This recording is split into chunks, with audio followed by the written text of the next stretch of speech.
अस्सलाम स्टूडेंट्स, जैसे कि अपने प्रीवियस लेक्चर के अंदर मैंने आपको टाइप्स ऑफ द मैट्रिसेस बताई थी कि इसमें रो मैट्रिक्स था, कॉलम मैट्रिक्स था, रेक्टेंगुलर मैट्रिक्स था, स्क्वायर मैट्रिक्स था, डायगोनल मैट्रिक्स था, स्केलर मैट्रिक्स था।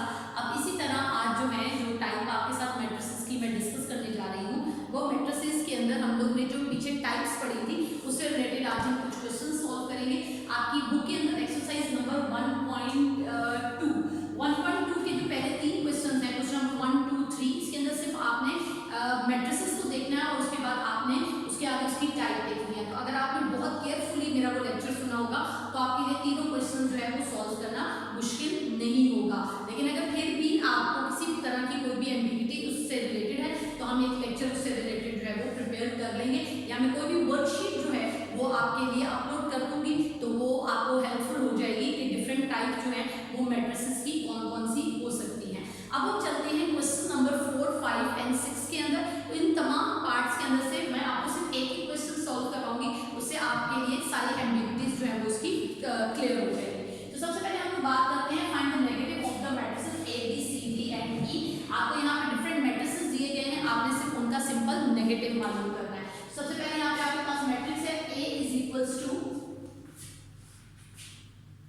1 0 -1। अब जब आपने इसका नेगेटिव निकालना है मैट्रिक्स का तो ये हो जाएगा आपके पास -1 0 एंड 1। Simple, nothing else. जो नेगेटिव है उनको पॉजिटिव कर देना है, जो पॉजिटिव है उसको नेगेटिव कर देना है। चलिए ये क्वेश्चन और है, डी है -3 -4 एंड 2 एंड 5। -3 -4 2 एंड 5। अब आपने इसका नेगेटिव निकालना है, is equals to 3 4 -2 and -5। Simple question, ठीक है। उसके बाद अब हम मूव करते हैं नेक्स्ट पार्ट की तरफ, जहां पर हम लोगों ने निकालना है किसी भी मैट्रिसेस का ट्रांसपोज, कि हम लोग मैट्रिसेस का ट्रांसपोज जो है वो किस तरीके से फाइंड आउट कर सकते हैं। अब यहाँ पर आपके पास मैट्रिक्स है B इज इक्वल्स टू 5 1 -6 5 1 -6। अब आपने इसका ट्रांसपोज निकालना है, तो आप इसका ट्रांसपोज किस तरीके से निकालेंगे? चेंजिंग रोज इनटू कॉलम। 5 1 -6, कोई साइन चेंज नहीं होगा, कोई मल्टीप्लिकेशन नहीं है, कोई डिवीजन नहीं है, just change the row into the column, ठीक है। उसके बाद नेक्स्ट इसी का ही एक पार्ट और करते हैं ट्रांसपोज का। 1 2 3 2 -1 0 1 2 3 2 -1 एंड 0, ठीक है जी। अब आपने इसको चेंज करना है ट्रांसपोज के अंदर, तो 1 2 3 2 -1 एंड 0। अगेन ये भी आपके पास ट्रांसपोज का अगला क्वेश्चन जो है वो सॉर्ट आउट हो गया। अब हम नेक्स्ट क्वेश्चन की तरफ जाते हैं, जो कि है हमारा 2 0 3 5। ये बिल्कुल सिंपल है, D इज इक्वल्स टू 2 0 3 5। तो जब हम इसका ट्रांसपोज लेंगे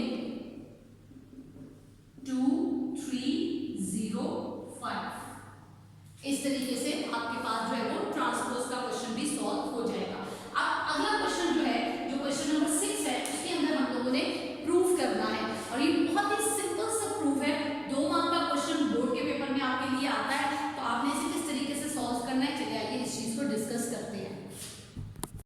अच्छा जी, अब हमारे पास जो क्वेश्चन है उसके अंदर आपके पास 2 मैट्रिसेस दिए हुए हैं। ए दिया हुआ है आपको एक मैट्रिक्स 1 0 2 1,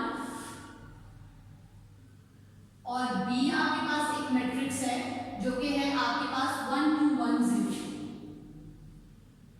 अब आपने सॉल्व क्या करना है कि इस क्वेश्चन में वो कहता है कि पार्ट 1 है आपके पास, आपने ए ट्रांसपोज का ट्रांसपोज लेना है जो कि दोबारा ए के बराबर है।